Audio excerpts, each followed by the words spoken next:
ஆராதனை ஆசீர்வதிங்க.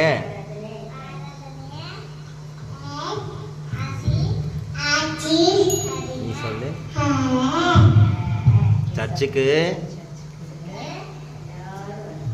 எல்லாரும் வரணும். ஆத்துமாக்களை ஆசீர்வதிங்க.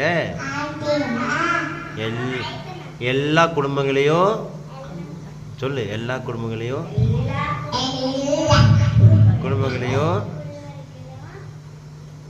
ஆசீர்வதிங்க. ஐயோ